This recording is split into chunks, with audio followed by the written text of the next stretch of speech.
Hi, y'all. Katie Parker, alcoholic. Give me 2 seconds to clear all this out.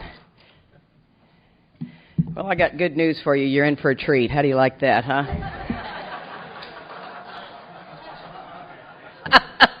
I am very comfortable behind a microphone. I was really considering hitting the fire alarm to get y'all down here, but everybody seemed to get down here. So, congratulations. I appreciate that. I was figuring I was speaking to about 12 people, and it was like, God dang, they're up and at 'em. Scott runs a good show here.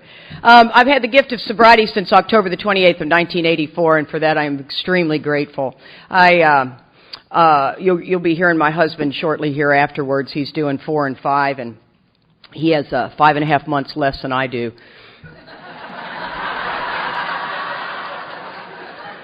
You know, people say time doesn't matter. Damn sure does. Damn sure does. And in our house, when he struggles, I always tell him, honey, it will make more sense in about 5.5 months. Just hang in there. I will never stop saying that, by the way. I just want you to know. My home group is the primary purpose group in Austin, Texas. We study the Big Book line by line. It's an unbelievable home group that I have, and I have to tell you guys, we are packing 225 people into a Big Book study once a week. Yeah, it is. The Big Book is coming back in Alcoholics Anonymous, and I'll warn you ahead of time, I'm a little bit like taking a drink out of a fire hose. You're going to probably get a little bit more than you were expecting, and so I've warned you. I've warned you. Okay, so it's in. I'm from Texas. I think it's important that you realize Texas is not the South. It is west. The South it's early. Here comes my geography.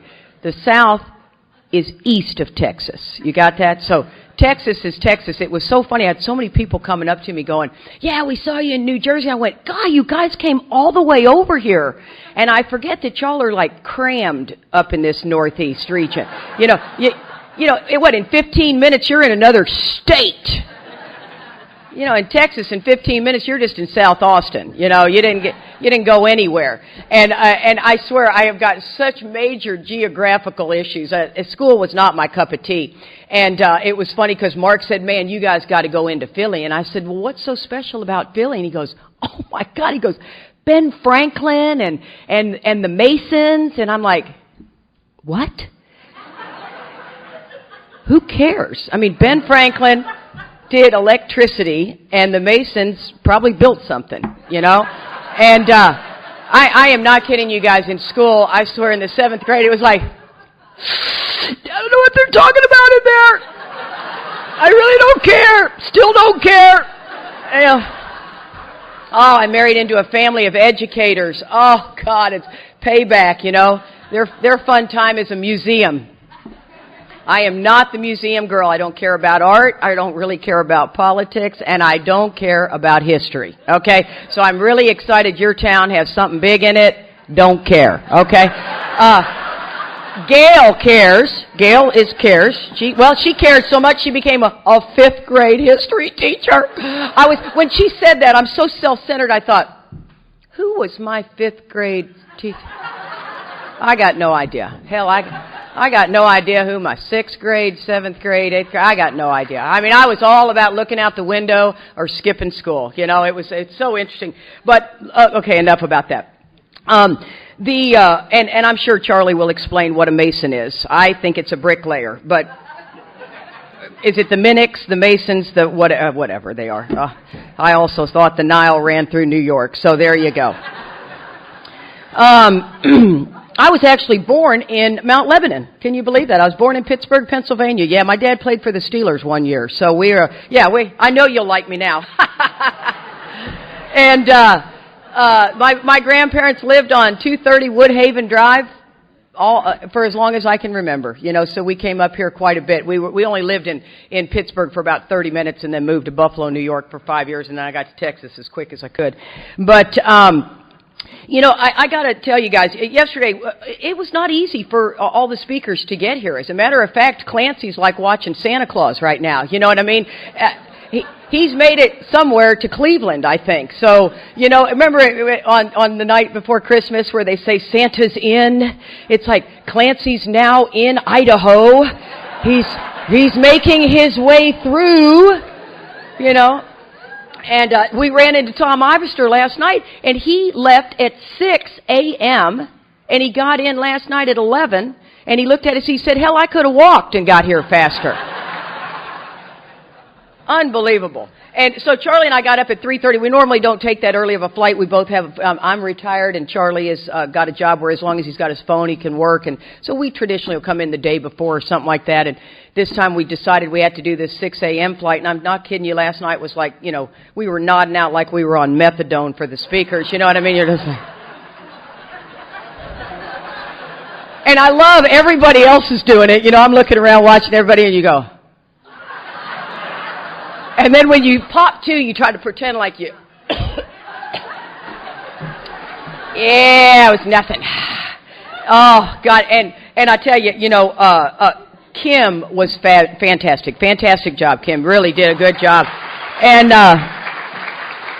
Gail, oh, my God, I love Gail. I so would have partied with Gail. We'd have been walking around with both our zippers unzipped. You know what I mean? My kind of that picture just makes me just want to roll a joint. And I know we're in AA, don't get me wrong, but that just kind of looked like a joint situation to me. And so does Oregon for some reason, but that's a whole other story. And then Gary, oh my God, I have had the privilege of speaking with Gary before, and I would have clearly drank with. I'm telling you what, he is my kind of drinker, he's my kind of guy, he doesn't worry about politically correct, he tells it the way he sees it, and I love that in these rooms. You with me on that? I love that. There's a line that I've heard before about disturb the comforted and comfort the disturbed. And it says I think it's in Working with Others or something, it says, if you've disturbed the man, good. See, we get very comfortable in the rooms of Alcoholics Anonymous. I've got a tremendous amount of experience being very comfortable in AA. If something disturbs you, we have steps to work to figure it out from an entirely different angle. Not to go to the like-minded people that you run with so that they'll say, oh, that was ridiculous. No, it's disturbed. Take that to somebody to give it to you from a different perspective. I also was just having an out-of-body experience because I was so tired. And I meant to say to Gary, you are so ballsy. You want to know what I said? I love your balls.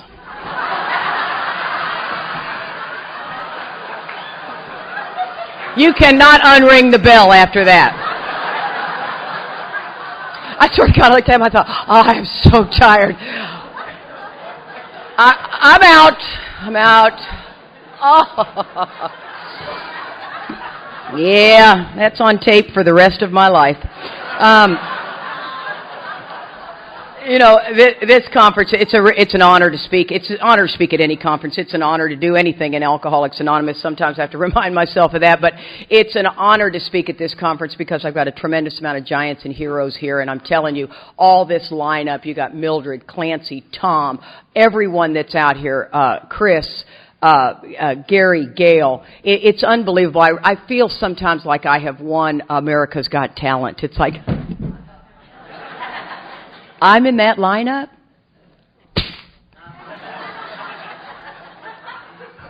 I got friends and sponsees here. It's all good. And Lee the Taper, I'm just crazy about Lee the Taper. They're wonderful. I've learned so much from the Tapers. Please, please, please support the Tapers. I'm a big fan of them. We need that history. Yes. And now, did my boys from the halfway house come, Mike and Kenny? Oh, you better stand up. Somebody better stand up for them. Those boys told me they'd be here, big fat liars. So you guys send a message back that I'm on it. Okay, my job is to talk about the third step, guys, and I'm so excited about this. In being sober 28 years, I've got a tremendous amount of experience. Right? That's what time in Alcoholics Anonymous will give you is a tremendous amount of experience. I've got very good experience, and I got very bad experience. Now, bad experience isn't a bad thing. As a matter of fact, the second half of the third step prayer says, take away my difficulties so that victory over them can bear witness to you. Right? So the difficulties that I've had, I get to share with you in hopes that I can get you to see it from a different perspective. And one of the things that I love is that when I share what I did wrong, I am not politically correct. I will not stand here and say that Alcoholics Anonymous is fine. I will not stand here. I love the fact that there are problems. Of course there are problems. They're important for us to look at things. If we see things that are not wrong, we should certainly check them out with somebody before we decide to barrel drive over there. I love what Gary said is, he said a lot of things, but that doesn't mean I get to go into the next middle of the road AA meeting, raise my hand and go, this guy doesn't know what the hell he's talking about, okay? I just heard Gary from Colorado. You know what I mean? Because you got to grow in understanding and effectiveness. The ego can't handle it. And when you're not effective, you're not effective. And that's myself too. I tend to say a lot of yous. I mean I won't correct that, okay? So when I'm saying you, include me. Got it? Okay, so... Oh gosh, I'll never forget one place I was in. This chick came up to me as for some reason. If you don't like something I said, please go tell your sponsor. Not me, sponsor. And this chick comes up and she goes, "You speak a lot of yous. You don't claim the I." Well, I just wanted to punch her. At that point, I thought, really, is that all you got out of this deal? Oh, geez, Louise. Okay, so didn't mean to get off on that tangent, but it just felt right. What I did is I worked a program when I came into Alcoholics Anonymous. There was not in my particular circumstance. This wasn't happening all over the country, but in my particular circumstance, there wasn't anybody really qualifying us. It was assumed if you're in the rooms of Alcoholics Anonymous, nobody gets here by mistake. Yes, they do. Okay, never even occurred to me. Never occurred to me till I had 17 years sober that people do get here by mistake, and it is our responsibility to qualify. And these steps all work together. They dovetail together. My job is the third step. And so I worked a program based on the abstinence of alcohol. You get the alcohol out of my life and I am fine from here. You see, because when I drank, alcohol did something for me that nothing else did. Now, I didn't know that when I took that drink. I didn't go, oh my God, this just fixed my problems. I took the drink and my problems were fixed. See, it wasn't like all of a sudden I knew I had this dark hole. I was an outgoing kid, man. That's how self manifests for me. I'm an outgoing kid. I'm loud. I'm obnoxious. I'm the one over here trying to get the attention. I'm third born, right? It's like, hey, I'm getting screwed. Somebody's leaving without me. And that's what I did all my life. That's how I show up. So self-manifested in various ways is what causes our failure. That's the beauty of the third step. The third step is to show you the many different ways that self shows up. So if you show up and you're quiet, you never say a peep, you're like smoke in a room, you're not any less alcoholic than I am because of my personality. It's just the different ways that self shows up. So that's what we're going to cover here. But when I took that drink, and by the time I found my way into Alcoholics Anonymous at 26 years old, I swear to God, I'd have told you the drink was my problem. It absolutely was, because it used to work, and it doesn't work anymore. I had no idea that selfishness and self-centeredness was the root of my problem. As a matter of fact, the way I read the book was that selfishness and self-centeredness was the root of my problem when I drank. But when you take the booze off of me, man, everybody loves Katie. I'm going to give you some insight. Voted most likable in high school 4 years in a row.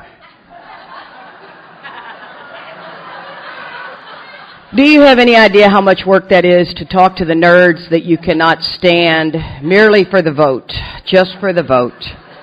I was on the swim team just for the vote, okay? The nerds are on the swim team. Are you with me on that? In the back of the bus, it's like, oh, I got to make out with him. Oh, fine. Most likable's on the line. And, oh my God. And so what I ended up doing was, because see, I'll do anything I gotta do to get what I want. So will you. You do realize that. No matter how long you're sober, The book never says that goes away. We'll be less and less interested, more and more interested in this, less and less of that. We rest on our laurels. So I believe that AA was for the drink problem. Counseling was for living, because it was codependency recovery therapy, right? That's what we were doing in the 80s. And so codependency recovery therapy, I did group therapy for 10 years. I'm well qualified to do a pseudo group right here with you boys. I'll facilitate it. Come on, get down to those innermost fears you got. And the church was, for seeking God. And what I didn't know, guys, is that what I was doing was I was in the codependency recovery therapy. I'm not saying this stuff is bad. As a matter of fact, I took it to the extreme. I took it way too far. 10 years? Come on. I was in there with all my AA buddies. That's what we were doing. I learned more about them I should never have known. Way too much. It's like just a in-depth fifth step. You know what I mean? And one of the things I learned from that is I didn't realize this, but when I talk about becoming the victim of the delusion that I can rest, satisfaction, and happiness if I just manage well, what ended up happening was I learned so much about Katie's inner workings that I would just detach from you. You know what? You're a problem, and you're not good for me, and so I'm going to just detach, and I set boundaries. And see, what I realized today is what I was doing is I was separating myself from anybody that disturbed me, all justifiably. And I think that is a big piece of what ends up happening when we talk about this victim of the delusion. See, you got somebody at work you don't like, you quit. You separate yourself and go, wow, thank God that's over. You're in a relationship that doesn't work, you get out of it. Thank God that's over. You have a roommate situation that you don't like, you leave. See, we just separate. We believe we've solved the problem. And what the problem is now I'm not saying it's not for you to leave or not leave, but you do the spiritual work so that you're not leaving under the wrong terms. See, it's all about having compassion for your fellow. On my own power, I can't do that. Oh my God, on my own power, I can't even walk into the grocery store without judging everybody. Everybody. I don't know what it is about grocery stores and me, man. I get in there with the cart, and I become the sheriff of the grocery store. I don't like to grocery shop anyway, and you've been hanging out at those tomatoes too long. Get your tomatoes and get out of here. You know, there's no standing on the diving board. And I'm telling you what, you end up looking at this stuff, and I mean, I'll walk through and I'll walk past a woman and I'll think, oh, Jesus, honey, conditioner, something. Now, I won't say it. Matter of fact, I'll walk by and go, hi. But the rattle in this head can be disturbing. And that's me. That's me. That's what I think that's you too. But for some reason, if we got time, the disease, the allure of the disease, the seductiveness of time. Illness. I'm going back to that.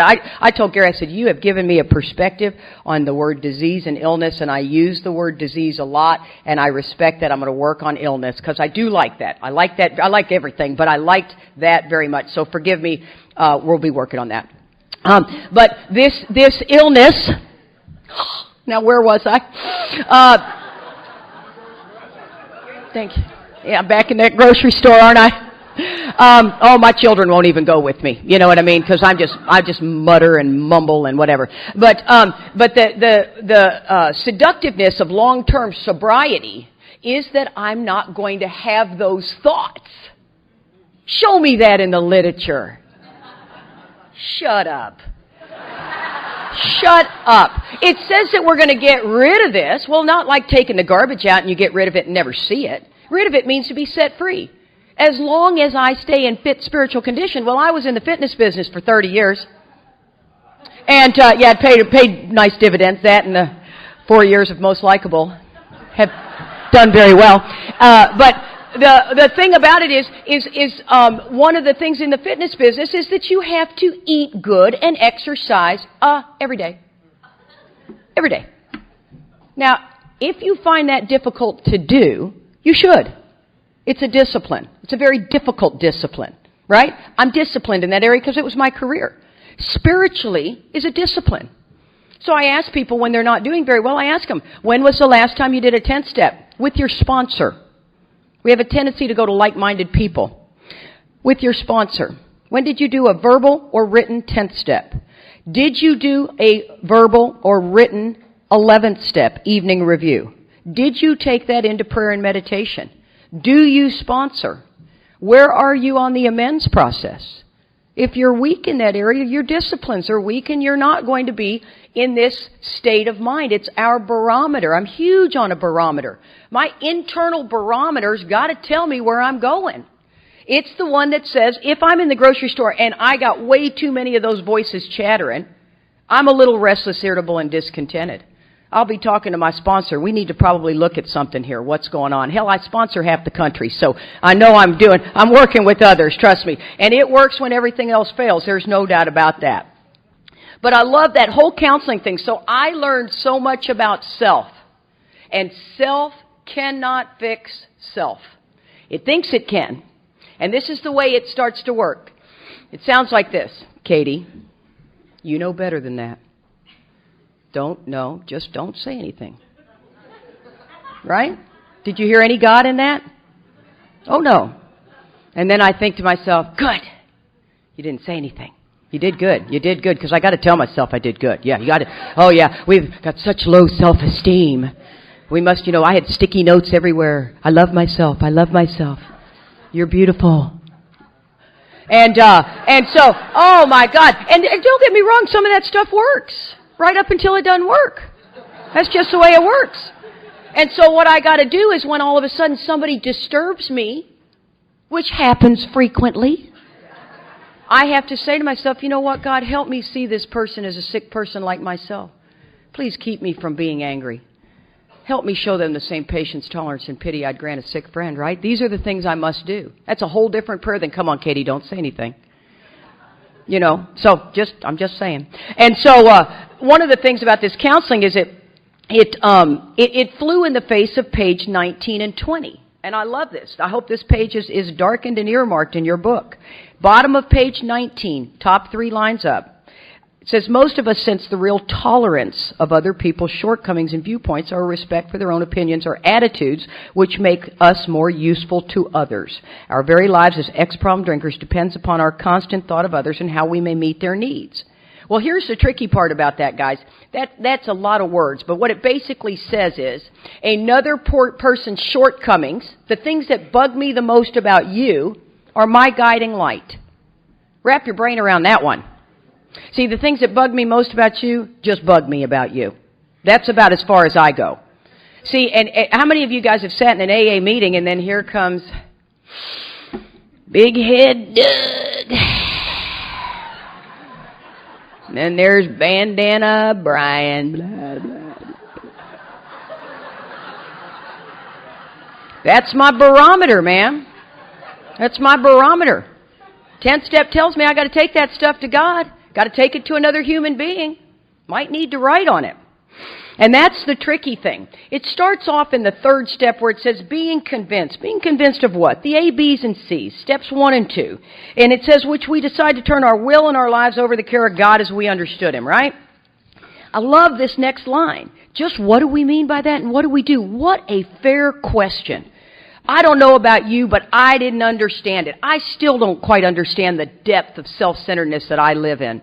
I mean to tell you, my sponsor lives in 60 to 63, lives in it. When I call her and I am really disturbed, she's like, Katie, did you write about it? It takes me about 15 minutes to do an inventory. 15 minutes. I'm just writing on one person, and that one person traditionally is either a member of Alcoholics Anonymous or my husband. I mean, come on. You know what I mean? I mean, it doesn't say resentment's the number one offender. It kills more alcoholics than anything else. Or it destroys more alcoholics, because somebody had to correct me on that. They probably didn't correct you on anything, Gary, but they correct me on everything. And they said, but it doesn't say unless it's your husband. Oh my God. We are incapable of forming a true partnership with another human being, and I'm not going to write inventory on Charlie about once a month. Before you know it, I've married the wrong man. I mean, I don't like the way he sips his coffee, the breathing in and out and in and And then before you know it, he reaches over and touches you and you go. That's the man I'm going to grow old with, the one I love, down deep to my core. See, I must write inventory. I must write inventory. So it says, just what do we mean? So it spends the next 2 pages explaining what we mean, and then it switches to what we do. My experience is I come into Alcoholics Anonymous, they think, they say the best qualifications is, are you alcoholic? Yes, I am. Okay, great. Well, you got a problem with God? No, okay, good. Well, let's get on your knees and do the 3rd step prayer.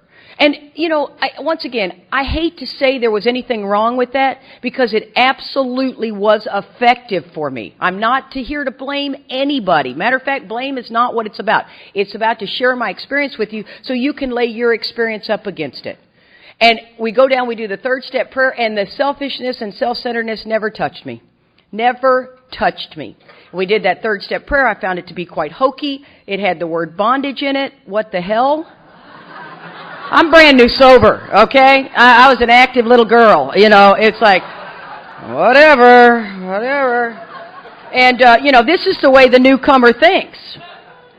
And so then it switches over on the next page to just what we do.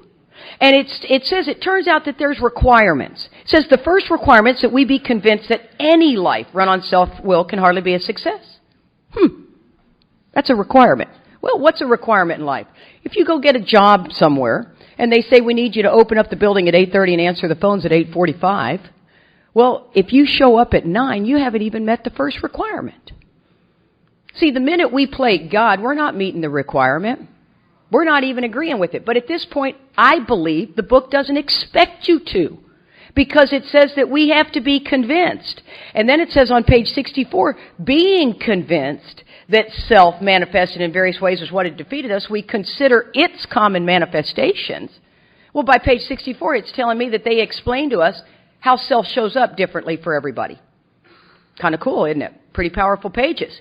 So it says, one of the things we joke a lot about in AA is, people say, well, I leave God out of my finances and my romances and all of this stuff. And the truth of the matter is all I would bring God in for was when I had trouble. There was no other. Meditating when you're brand new sober, I thought was sitting in the lotus position. Well, forget it. I still can't do anything of that nature. That's not my cup of tea. But I had no communication with God whatsoever. And that doesn't mean I wasn't working the steps. I did the semantics of everything. My life got better because our life gets better.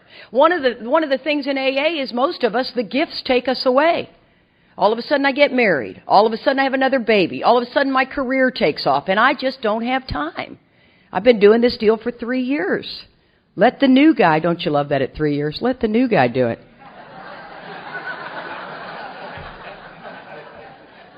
Because I got it. And the longer we're sober, it's harder and harder to get through to that ego. Because I got so much knowledge. Mark Houston was a huge fan of Mark Houston's, love him to death, and he was my husband's sponsor. And hello, Tom. Yeah, I'll start over. Go ahead. Come on in. Yeah. Tom's here. He all but walked. Tom, come sit up at this table. Yeah. Yeah. Oh, I ratted you out. Yes, I did. But it gives me an opportunity to start over. So, from the beginning.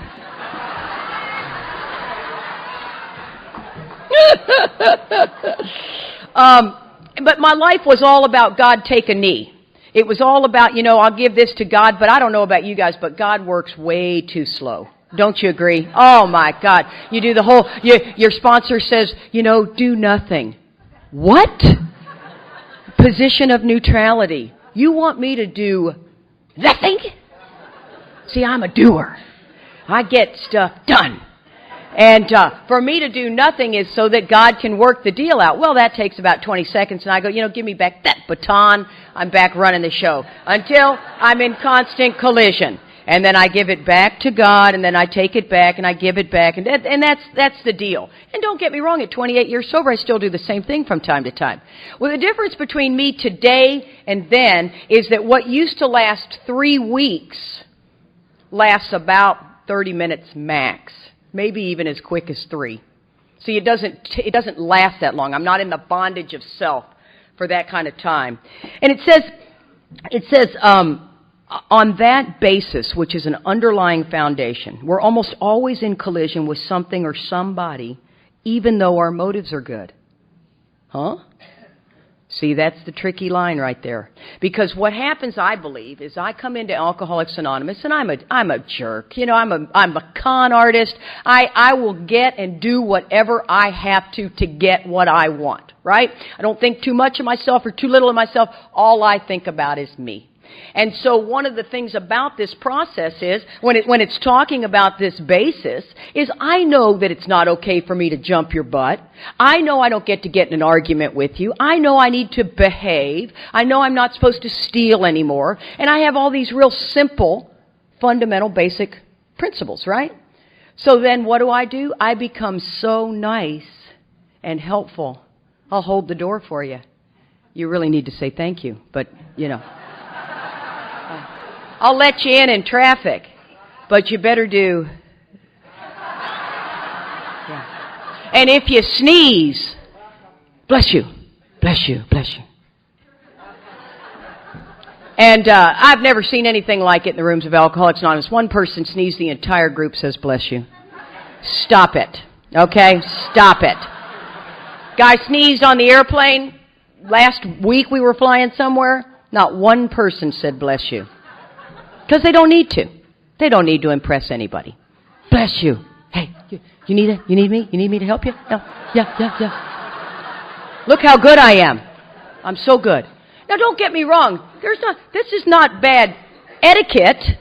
Oh, my God, I'm in the airport. Charlie and I are fighting bad yesterday. Wow, bad. And we're walking along in the airport as if we don't even know each other. 20 feet ahead of me. Fine. I don't care. And this guy comes walking. He's clearly an athlete, right? And he's a big guy, you know, just that chiseled look. And he's got these shorts drooping, and you can see about that much of his underwear. Stop it. Okay, I don't want to see your underwear. I don't want to see a girl's underwear. I don't want to see a boy's underwear. He has this much of his underwear. And by the time he's getting close to me, now it's got nothing to do with me. He literally lifts his shirt up and sticks his hand down his pants. And I looked at him and I went, really? Really? Oh, your mother would be disgusted at that move. And I mean, the guy is just, oh my God. Nobody else was saying anything to him. Nobody. See, I am the sheriff of etiquette. And, oh, it gets worse. Just follow one of us around. One of the things I love to do is I tell people, when the book talks about being this extreme example of self-will run riot, comma, though we usually don't think so. That's drunk or sober. That's today. That's today. And so what I tell you is, in life, I want you to watch this reaction from people.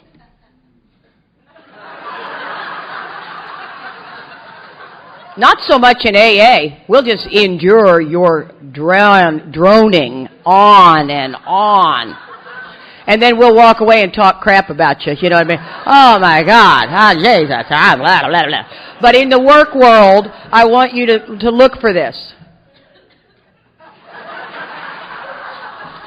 That's all it takes. That's an extreme example. You can ask an alcoholic if they're married, and 15 minutes later, you might get an answer. That is a yes or no question. Period. Okay. And so it talks about the actor running the whole show. You know, and a kid and I last night were talking about being the sheriff. And it was so funny because he said, my sponsor tells me I'm the sheriff. And I thought, dude, I'm the sheriff.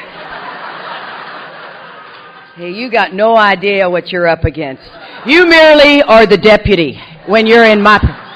I am the sheriff of everything in my mind. Everything. Cell phone use drives me crazy. If you've got your cell phone on, turn it off. There's nothing that can be happening in this hour that you can't miss on Facebook or Twitter or whatever you're doing. Because yes. And in an AA meeting, Do not read your book on your phone. It's deceiving to the new guy. Bring your book. And the other thing that makes me crazy about that is that you can't live past a tweet or a bling or a toilet. And what you don't understand is that at that moment, somebody might be saying exactly what you need to hear because God set this thing in motion. And you just took a tweet. And I swear to God, the minute you get bored, you better be paying attention to what the ego's doing. Benjamin Franklin just came in the room. I just want to... It's like an omen. Oh my God, I know he did electricity, okay? Charlie and I were wherever Paul Revere rode in on that horse one time, and Charlie's like, Katie, look, it's Paul Revere's statue, and I'm thinking, and so there's that, and then there's a Starbucks. I'm going to the Starbucks. And our little host was going, I can't do this, I have to stay with him. I go, no, you don't. Remember, I'm the sheriff. Come. I will use all the power I got, man. And so it says we're the actor running the whole show. And here's the deal about the actor, guys. We are merely in the show of life. We don't run the show. What? How many of you guys are employees? Raise your hand if you're an employee. See, look at that. I swear half of us are not. What are you? Self-employed. You're either self-employed or unemployed, right?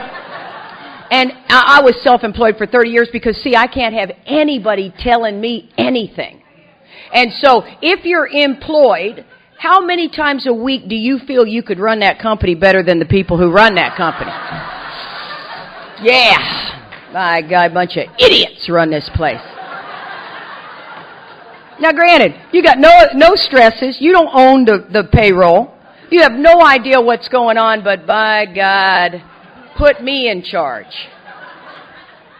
And and we are really the sheriff of our AA meeting. Oh my God, I love when Gary said he found no reason why they needed to change the name. There's so much power in that statement. You see, we must be awakened. Our spirit must be awakened before we can change. So if you get disturbed, it's because we're waking you up. God is waking us up. I'm constantly watching for me being disturbed. Resentment, dishonesty, selfishness, and fear, have any of those ever felt good? God, I'm pissed. I love it. And that scares the crap out of me. Yippee-yi-yo-ki-yay. What we do is we try to fix it. And if we don't do what is required, the clear-cut directions out of the book, we're just victims of our own delusion, and we're managing it. And so and trust me, it's the nature of this illness. And, yeah. Now, I'll tell you what, I've had 100 people come and correct my quotation, but I got to tell you, I love the way Gary said it, and I listened. Because if you come at me the wrong way, I'll have to kill you. See? So, but one of the things about this, guys, is that when we ask to be awakened, this spiritual awakening, none of us like the leveling of our pride, the self-searching that's required for this deal. Of course you're not going to like it. You're not. When I call my sponsor, I delusionally think at one point she's going to say, Charlie should never have said that. He is so off the mark, Katie. Never. Thank God. So when I call my sponsor, she's going to tell me what I really today want to hear. But it's swallowing and digesting large chunks of truth about myself, yes? And so, okay, I got to keep moving because I'm sure Lee's going to show me that little 5-minute, 2-minute, and 1-minute deal. I'll go over one place and I get in trouble. I got to tell you guys, this level of self-centeredness, this actor running the whole show, when we speak, you get this, it's a fabulous privilege and everything, but after you do enough of these deals, they have a tendency, they set you on the front row, and the front row means a lot of things. A, you got a seat reserved, you got one of the best seats in the house, but you also have access to being the first 5 people in the receiving line. Very important. And so you don't have to wait in that long receiving line. And so we're in a place where there's 1,500 people, there, and the speaker was speaking, and we beeline it up to her. And sometimes at those events, they get 2 receiving lines start going, right? And that's a problem. And so these 2 receiving lines go. Well, there's a guy standing in front of me, and I'm in the shorter one. And so, the speaker is hugging and talking and hugging and talking. And she keeps turning to this guy, and he doesn't do anything. And I'm like, what the heck? You missed your shot twice, buddy. And so the next time she turns, I just shove him. But get it moving, dude. And I swear he does this. He goes.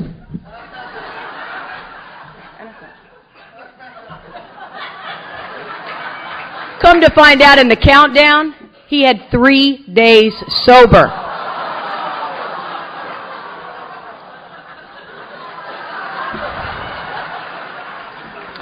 Okay, so I love what it says here. It says, if only my arrangements would stay put. If only people would do as I wished. Move it, buddy. Come on. Everybody, including myself, would be great, would be happy. The show would be great. It would be Katie-topia. And so what that would require is in the morning, everybody gets the script. In my home, did you pick up the script? At work, did you pick up the script? At my AA meeting, did y'all pick up the script? Okay, and action. And then here's the best part. I can change my mind at any time. So you better be, wah, ha, ha, ha, ha. Oh, my God. So here's the tricky part behind this kind motive thing, okay? Because I am absolutely blinded to my motive. Blinded to it, especially behind a kind one. All I was trying to do was be helpful. Everybody's pissed. Tried to do something nice for my home group. Everybody's pissed. I was at work in registration at a conference, right? That was my task. But we hadn't got the conference, hadn't come up yet, and I saw a speaker, and I thought that speaker would be perfect for our conference, so you ask them, can you speak at our conference? Sure, what's the date? So I come back to the committee, I said, I found a speaker. You didn't go through the right process. So everybody's mad at me. I was just trying to be helpful. I was just trying to run the show. See, and that's how that works. I actually didn't do that. That just happened a little while back. But and so here's the funnel. And I love this funnel. So I take my kind motive, right, even though I'm in constant collision with somebody or something, even though my motive is good. And I take the delusion, if everyone would do as I wished, and I run my actions through there, and I'm only going to get about an A- if I screw up. See? And if everything goes my way, it was God's will.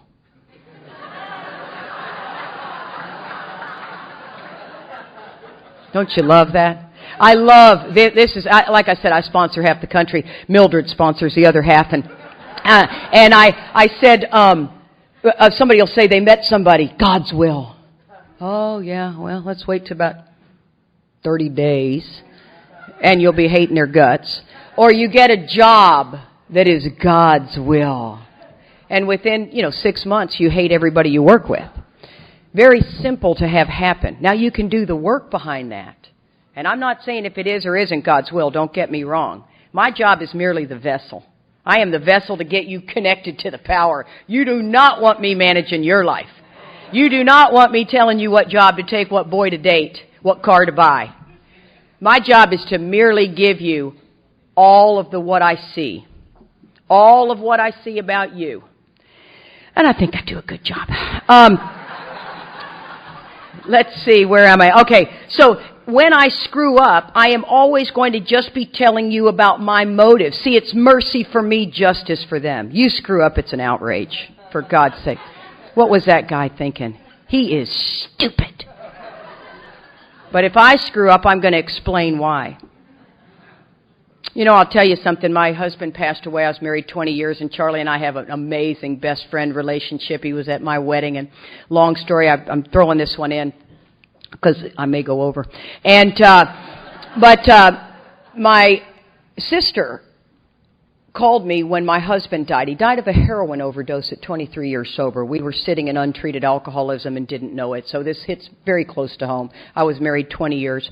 And my sister calls and says, listen, we have a long talk. My sister and I are tight. We're just 18 months apart. I'm crazy about my sister, and she's crazy, but other than that. And she says, you know, Katie, if you could have the funeral on Sunday, it'd be easier for me.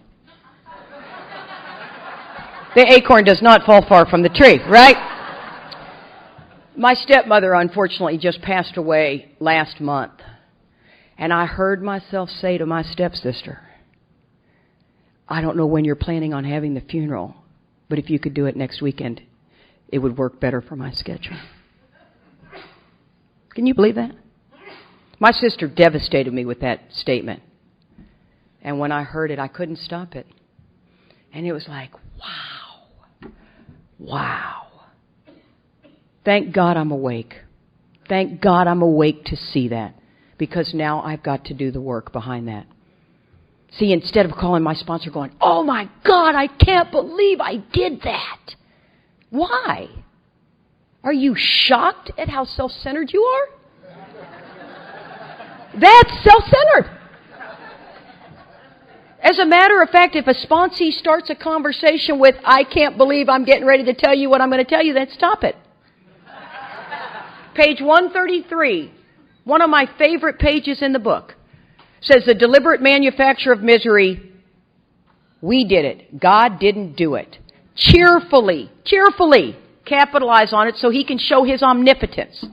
What would happen if after I did that, I got off the phone and thanked God from the bottom of my heart that I know him better?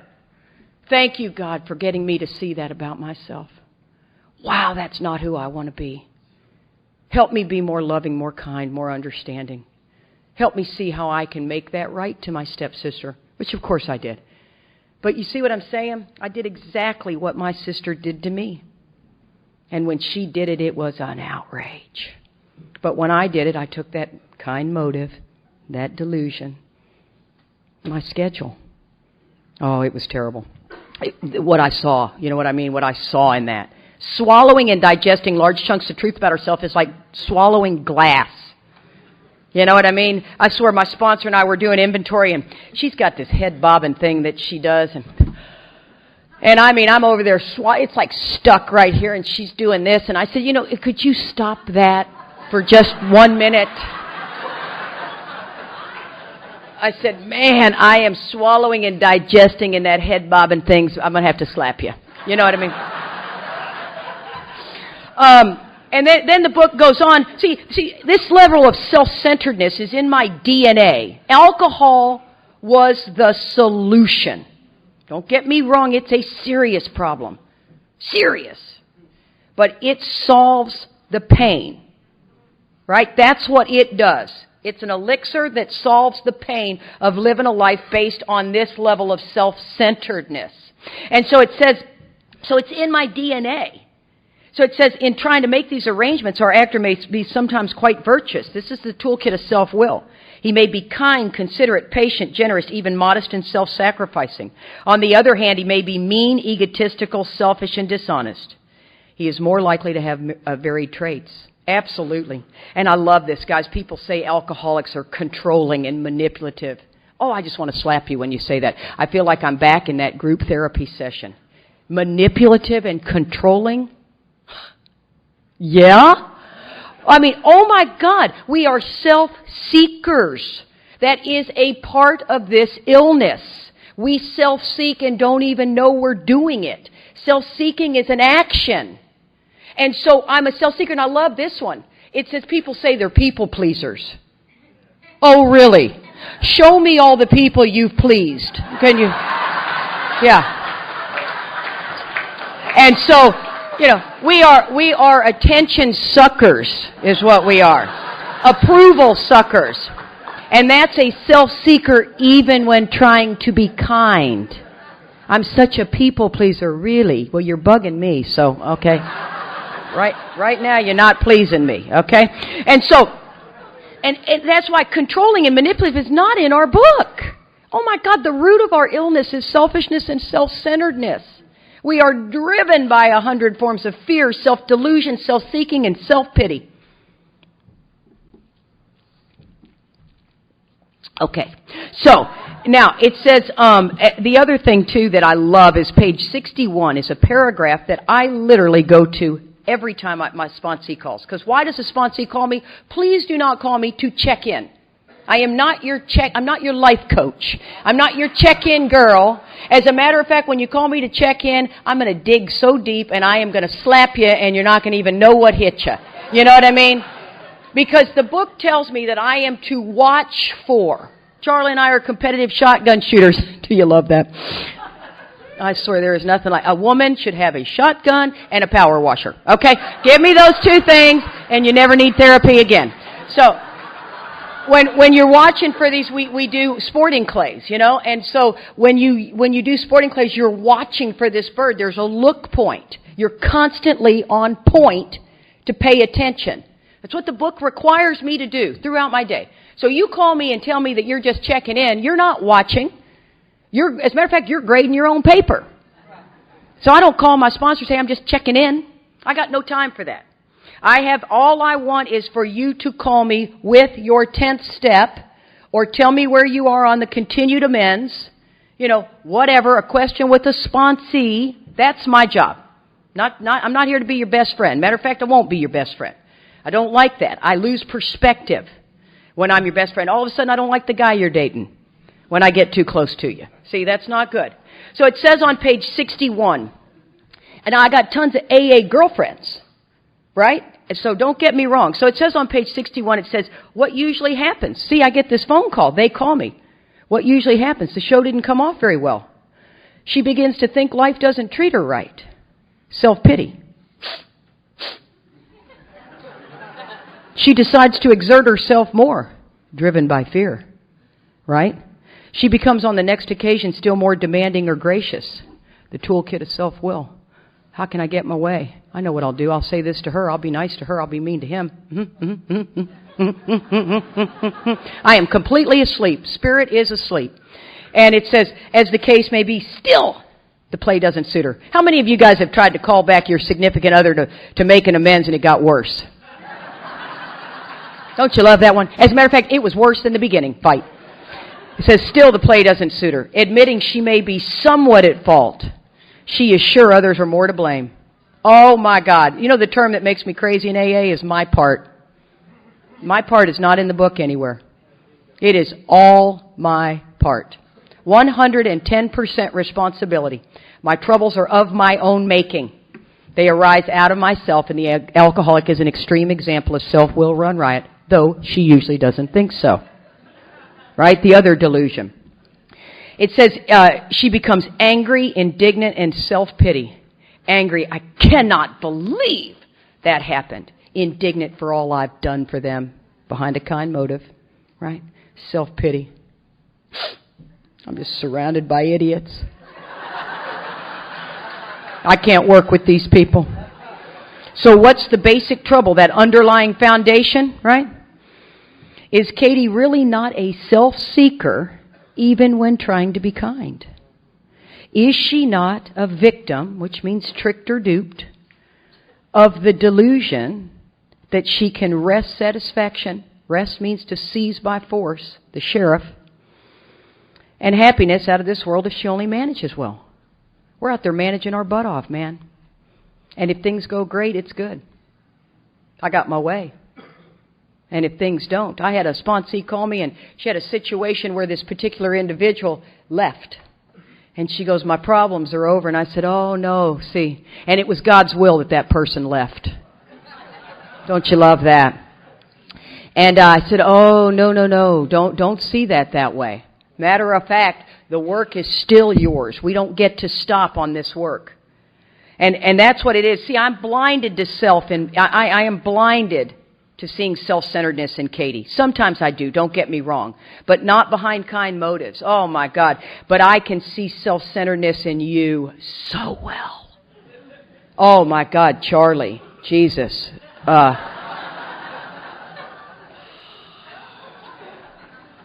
He's got to have it worse than me. He has got to have it worse than me. And But that's what I mean. I see it in him.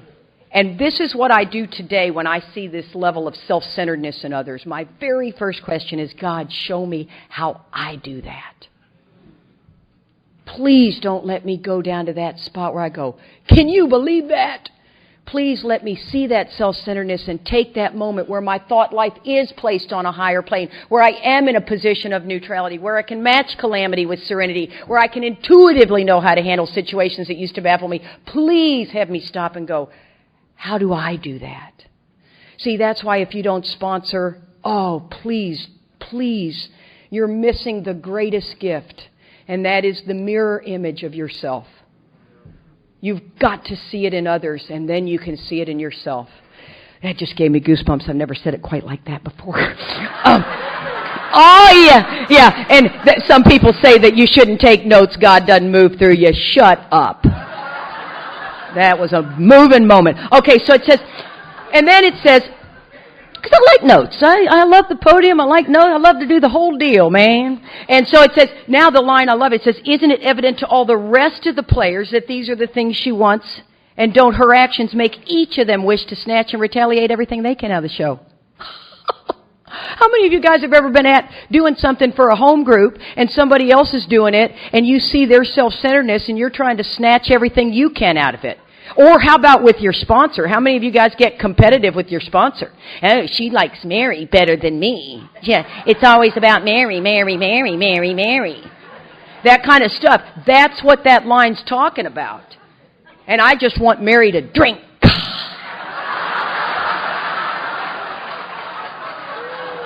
Oh yeah. Stop it. Don't act like I'm just terrible. You have those same thoughts. I guarantee at some point everyone in this room has thought, I hope they drink. Now I may not tell anybody, but it's and I'm not responsible for that first thought. But I better take action on it because that's pretty ugly. Matter of fact, I wrote inventory on that particular individual that I thought about in that meeting when I did that. I called my sponsor and I said, wow, Marty, I just had this feeling that this person, I wish they'd drink. She said, write some inventory, man. You got a deep hate for that person. See, I don't get to think that and just ignore it. I begin to get blocked from this sunlight of the Spirit, right? And so it says, listen to these self-will traps. I think I know what the package should look like. So see, if I ask God that I want this certain type of job, I think I know what that job looks like.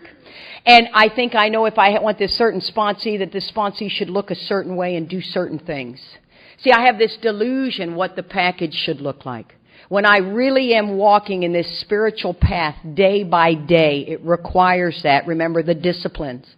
When I am in that path, I'm open for the package to look any way it's going to look.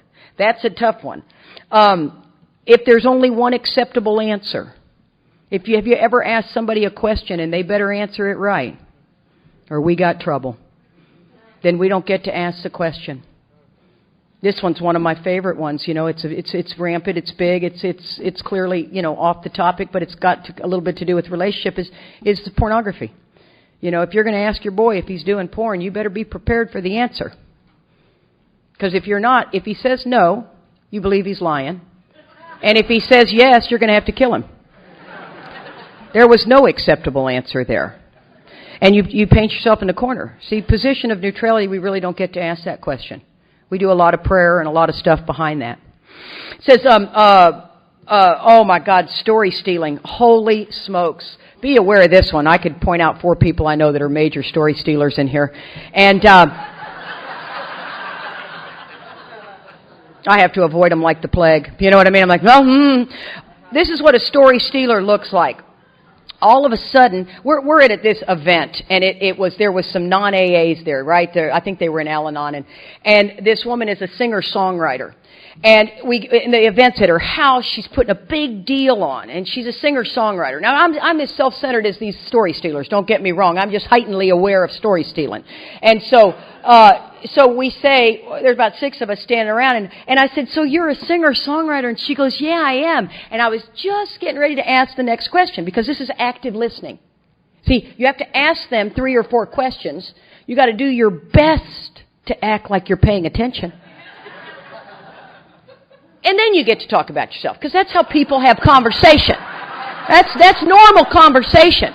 But this is what we do as alcoholic, right? Alcoholism shows up like this. I said, so you're a singer-songwriter? She goes, yes, I am. And one of our little, 8 years sober pipes in and goes, my cousin worked for Gary Strait. Yeah, he was a singer-songwriter for Gary Strait. And then for the next 10 minutes, we talked about his cousin. She never even got to say anything about the singer-songwriter that she did. And the whole time I'm standing there thinking, put a sock in it. Shut up! Because you see, that's what we do. The minute you say something, I think about how that affects me, how it reminds me of me, and my stuff is really more exciting than yours. And so I'm going to need to talk badly right now. So that level of self-centered, just be heightenedly aware about it. So it talks about this selfishness and self-centeredness, right?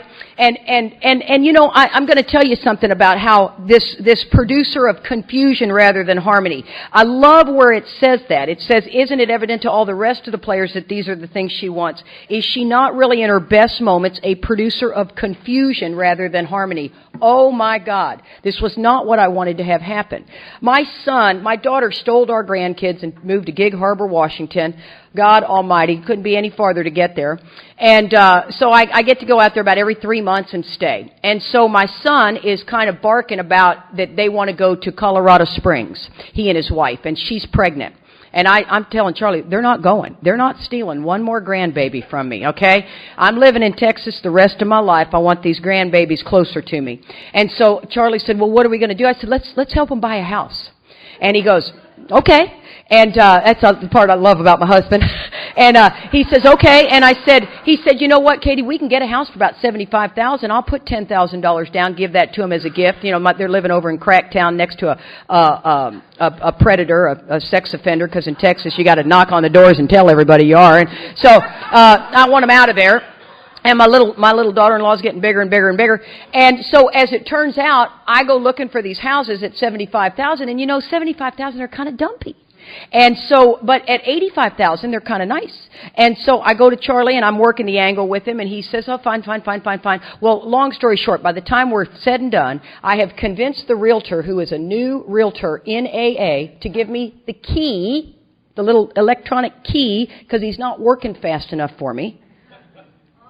I put his job in jeopardy, but nobody will know. It's not hurting anybody. Just give me. So I take the key, and Charlie and I got access to every house in Austin, Texas. You know what I'm saying? I mean, to tell you. And I had the big lie in case anybody walked in. My realtor's on the way. Blah, blah, blah. Get on the phone if I need to and say, you can't make it. Yeah. Oh, yeah. Oh, trust me. 28 years sober. Proud of that? Oh, no. My life, yes. And so he says, all of a sudden then I realize I have worked on Charlie, and I have convinced him that a $125,000 house is way better, and let's put $20,000 down. Now, this whole time, I know I'm working an angle on my husband, okay? We know that. Welcome to marriage, okay? I know that. What I don't see happening is when my son comes over, they're young, they don't know any different. He comes over, all he sees is this spectacular house, and he and his wife are sitting there, the realtor's getting ready to come, and he looks at me and says, Mom, how much is that mortgage going to be? I said, well, look, it shows you on the computer how to figure that out. And I looked at him and I said, Sam, it's going to be like $1,175. And he goes, Mom, I can't afford that. And he bursts into tears. His wife bursts into tears. He flies out of the room. And the whole thing is going in the ditch, man. Are you with me? It never occurred to me that I was on a mission and driven and what was happening to my son. That because I wanted him in this house. So you know what I do? I go out there, I said, Sam, I'll help you with the mortgage. Is that a big fat lie? Oh my God. For like 3 months, and then I'm done, because now I resent you. You know what I mean? And then he says, Mom, I'm trying to do this on my own, blah, blah, blah, blah, blah. So I go back in, I look at Charlie, I go, Charlie, just stroke a check. Just stroke a check for the house. And Charlie goes, I am not going to stroke a check for the house. I'm like, oh my God! And it is terrible. Oh, long story short, my son says, Mom, the next day he says, Mom, we're really doing fine. We're kind of glad this whole deal's over. I took this amazing gift of my husband being willing to help them buy a home, and I ruined it. Producer of confusion rather than harmony. And it says, where'd my glasses go? I'm keeping an eye on the time, Lee. I know your butt's getting sore. Just hang in there, hang in there, hang in there. And so it says, we're driven by 100 forms of fear, self-delusion, self-seeking, and self-pity. We step on the toes of our fellows and they retaliate. Sometimes they hurt us, seeming without provocation. Listen to this line. But invariably we find that at some time in the past we made a decision based on self, which later placed me in a position to be hurt. I made a decision based on self and didn't even see it. See, so our troubles we think are basically of our own making. If I want freedom, the problem's got to be me. They arise out of ourselves, and the alcoholic is an extreme example of self-will run riot. See, guys, life is not coming at me, it's coming from me. I think it's coming at me. Above everything, we alcoholics must be rid of this selfishness. We must, or it kills us. Whew, God makes that possible. There often seems no way of entirely getting rid of self without His aid. Many of us had moral and philosophical convictions galore, but we couldn't live up to them no matter how hard we tried. See, that's why if you throw out a slogan at me, acceptance is the key, love and tolerance is our code, that's a promise, guys. You don't get that benefit until you've worked the steps. So what you're basically saying to me is work the promises and hope the steps come true.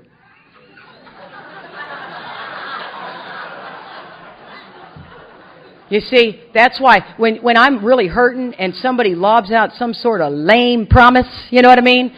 It's a fabulous promise, but it's lame when you're coming at me. And it says, neither could we reduce our self-centeredness much by wishing or trying on our own. I can't work on my character defects. It tells me right there, it's like whack-a-mole. You know what I mean? That's where somebody goes, you know, by golly, I need to be less selfish. That's what the problem is. I cannot fix self with self. And this is the very end of it. And it says, the part where it says we just finished, what do we mean, now what do we do? It says we have to have God's help, and I loved it. Gary touched on this last night. This is talking about the terms. God does not make too hard of terms for those who seek Him. Seek, right? Continue to look. I've always been a seeker. Kim talked about it. Always been a seeker. Down deep in my heart, I knew there was something more. I just didn't know. I kept thinking I needed God to love me. God loves me drunk, and He loves me sober. God loves me. Me is the problem. And it says that this is the how and why of it. First of all, we have to quit playing God. You can get an alcoholic to quit drinking faster and easier than you can get him to quit playing God. I'm telling you what. And it didn't work. These are all management decisions. Next we decide, here's the decision. The prayer is the reiteration. This is the decision. That hereafter in this drama of life, God was going to be our director. He's the principal, we're His agents. Agent means to be empowered to act on His behalf. You know, I love what Gary said last night. Did you feel like he was empowered? At one point, didn't he look like a politician with this thing here? And everybody, I am voting for you, mister. And it says, when we sincerely took up this position, what position? That we're going to quit playing God, all sorts of remarkable things followed. We had a new employer. Being all-powerful, He provides what we need if we keep close to Him and perform His work well. Keep close to Him and perform His work well. Shut up. So you don't need me in there being Mrs. God? Or Sister Teresa? Huh? But come on. Surely He needs my help. And you know, so it's not my job to figure out who can stay sober and who can't. It's not my job to run the world. I got to stay close to Him. How do I stay close to Him? I got to get close to Him. I got to get unblocked 4 through 9. I got to live in the disciplines of 10 and 11. I have to help His children. Stay close to Him, perform His work well. Help His children. You want to go out there and do breast cancer foundation stuff? You want to feed the hungry in the soup kitchen? Have at it. That is not my primary purpose. My primary purpose, because I can help when no one else can, is to help the drunk. Yes? Say yes. And There's a thing I got to read on pride because it seemed to get some people really aroused, and then I'll wrap it up because I'm done. Well, I'm really not, but I'm got to say that. It says, listen to this because it's really cool, and I want it on a CD. My name is Pride. Yeah. Because when I'm dead, I want all of y'all at my funeral, and everybody gets to say one nice thing about me, okay? That's the deal. It says, my name is Pride. I am a cheater. I cheat you out of your God-given destiny because you demand your own way. I cheat you out of contentment because you deserve better than this. I cheat you out of knowledge because you already know it all. I cheat you out of holiness because you refuse to admit you're wrong. I cheat you out of genuine friendship because nobody's going to know the real you. I cheat you out of love because your real romance demands sacrifice. My name is Pride. I am a cheater. You may think I'm always looking out for you. I'm looking to make a fool of you. If you're not in the book, get in the book. And if you are, I'll see you on the firing lines. Thank you very much.